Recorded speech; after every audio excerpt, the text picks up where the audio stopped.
Hello बच्चों, यहां लिखा है square plate of mass m and edge l shown in the figure. The moment of inertia of the plate about the axis in the plane and passing through one of the vertex making an angle 15 degree with the horizontal जैसा दिया गया diagram में। तो सबसे पहले देखो यहाँ पे ये जो एक्सिस हम लोगों को दी गई है ये सेंटर से पास हो नहीं रही है, मतलब हम लोगों को कहीं ना कहीं पे पैरेलल एक्सिस थ्योरम यूज करनी पड़ेगी, जो कि हम लोगों के पास होता है I C M plus M H square. Clear? अब सुनना, ये जो आई होता है this is the moment of inertia about required axis. ये आईसीएम जो होता है moment of inertia about an axis which is passing through the centre, बराबर है, which is passing through the centre. Clear? और रिक्वायर्ड एक्सिस के parallel होनी चाहिए। एम हम लोगों के पास मास होता है और एच होता है उन दोनों एक्सिस के बीच का परपेंडिकुलर डिस्टेंस। तो जो एक्सिस हमारे पास दी गई है इसके पैरेलल एक एक्सिस हम लोग ड्रॉ करते हैं, यहां पे देखिए ऐसे ऑलमोस्ट इसके पैरेलल ड्रॉ करने की कोशिश करी है मैंने। ठीक है, ये बराबर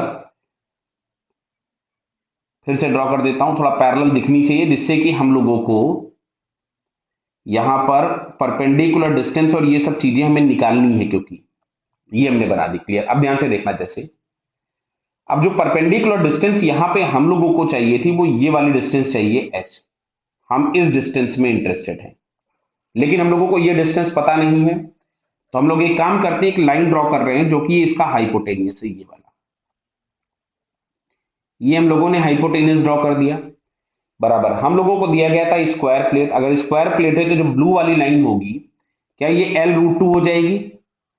तो सेंटर से लेकर के इस एज तक का जो डिस्टेंस होगा वो ये वाला जो डिस्टेंस हम लोगों के पास आएगा, this is half of this length, मतलब ये आ गया L/√2।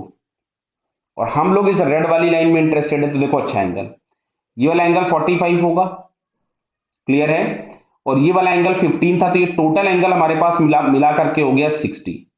और ये वाली जो लाइन है और ये जो रेड वाली लाइन है दोनों एक दूसरे के परपेंडिकुलर होंगे, क्योंकि पैरेलल एक्सिस थ्योरम में हमको परपेंडिकुलर ड्रॉ करना होता था। तो बेटा वो एंगल अगर 60 हो गया तो ये एंगल बचा है 30। तो अब ये जो लाइन हम लोगों के पास बन रही थी, जिसको मैं वापस से रेड कर देता हूं, कि जो रेड वाली लाइन हम लोगों के पास है ये है एच। तो क्या हमको दिख रहा है कि जो एच होना चाहिए H, this H is equals to L/√2 cos 30। बोलो बेटा, दिख रहा है? यानी हम लोगों के पास ये मिलेगा L/√2 और cos 30 हम लोगों के पास आ जाएगा √3/2, यानी परपेंडिकुलर डिस्टेंस हमको h मिल गई। और सेंटर से पास होने वाली जो एक्सिस है ये वाली, ये आईसीएम एक्सिस हो गई। तो अब यहां से अगर हम लोग यूज करते हैं I is equals to ICM plus MH square, तो ICM तो हम लोगों को पता है, ये हम लोगों को याद होना चाहिए कि किसी भी स्क्वायर प्लेट का सेंटर से पास होने वाली कोई भी एक्सिस जो उसके प्लेन में है उसके अबाउट मोमेंट ऑफ इनर्शिया होता है mL²/12 plus m into H का स्क्वायर। ये हमारे पास h था, तो h बोले तो √3L/2√2 का स्क्वायर। क्लियर? तो इसको अगर हम लोग यहां से लिखेंगे तो ये हमारे पास आ रहा है mL²/12 plus m into H का स्क्वायर। तो ये ऊपर तो मिल गया 3L² और नीचे आपके पास हो जाएगा कितना, 4 इंटू 2 8। क्लियर है? तो चलिए अपन यहां से क्या करते हैं, 24 एलसीएम ले लेते हैं। तो ये हमारे पास मिलेगा 2mL² और ये आपके पास हो जाएगा 9mL²। तो फाइनली हम लोगों को यहां से मिलेगा mL²/24। तो 11mL²/24 अगर हम ऑप्शन चूज देखें तो यहां पे हमको इस सेकंड वाले ऑप्शन में दिख रहा है, so it second answer is correct. Clear बेटा? Okay, all the best.